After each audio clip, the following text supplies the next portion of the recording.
Well, hello everybody, welcome back. Yes, it's been a while since I've posted my last video, and it wasn't until I started recording the voiceover that I realized how much I missed it. So, hello again. I decided to take a couple months break from what I normally do, and last month is when I tried digital painting. This idea started off on paper, and I really wanted to work on a piece that was going to challenge me and take me out of my comfort zone, and this is what I came up with. It's been so fun doing a piece like this because I was able to put a lot of myself into it. So I have things in here from my room, things that I've made.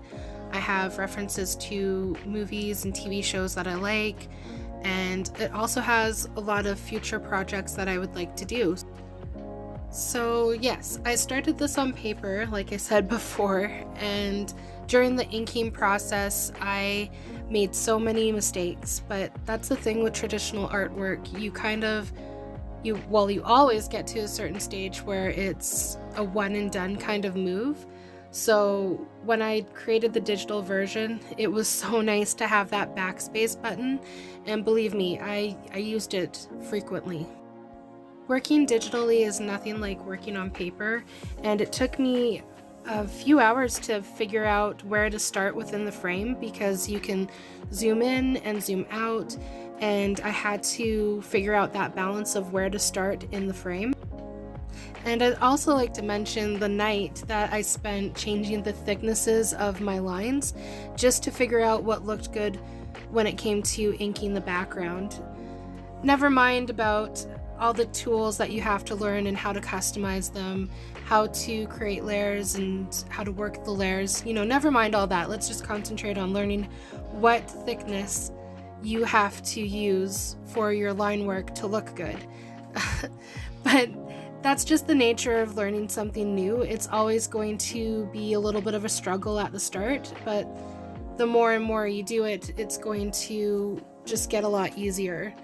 You'll start to develop your preferences for things, and you'll just be able to make those selections a lot faster, and you'll know how to start the piece and where to go from there. So after all of that, it really just becomes about color, and that's when digital art really shines for me, because when you're working traditionally, the only way to explore different designs and different color palettes is to create thumbnails, like little 2-inch sketches of concept art, and then checking out the different color palettes that you might want to use. And it's so very, very limiting because you don't want to do like 20 or 30 of those. I kind of typically max out around 5 if I even get there. And if I'm being honest, I rarely do this because it tends to burn me out, and I'd rather be just jumping into the piece and seeing where it takes me rather than spending time and creating a bunch of concept sketches.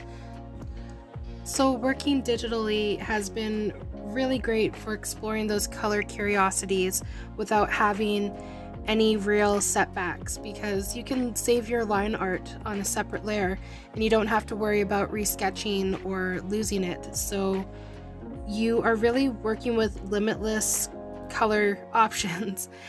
I guess the only downside to this has been the endless possibilities and getting trapped in trying out so many colors that it takes you weeks and weeks and weeks to make a selection for yourself, which is what I did.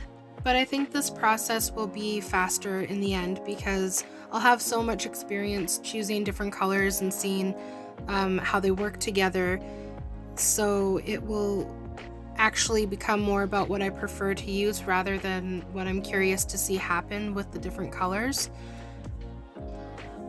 So digital art, yes, I love it. I encourage you to check it out if you can, and I really think that working digitally is going to help me when I go to work traditionally. So we'll see what happens. We'll just have to wait for the future. And I wanted to talk a little bit about this mermaid in the fishbowl. I felt kind of bad trapping her inside, so I made this little portal with the exit sign for her to go back to her magical world and then just come and visit me in my photo. So that's what that was all about.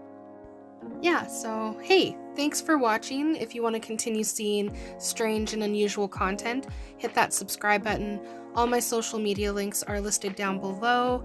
I really enjoyed coming back. It's been a long time, so I look forward to seeing you all in my next video. Bye!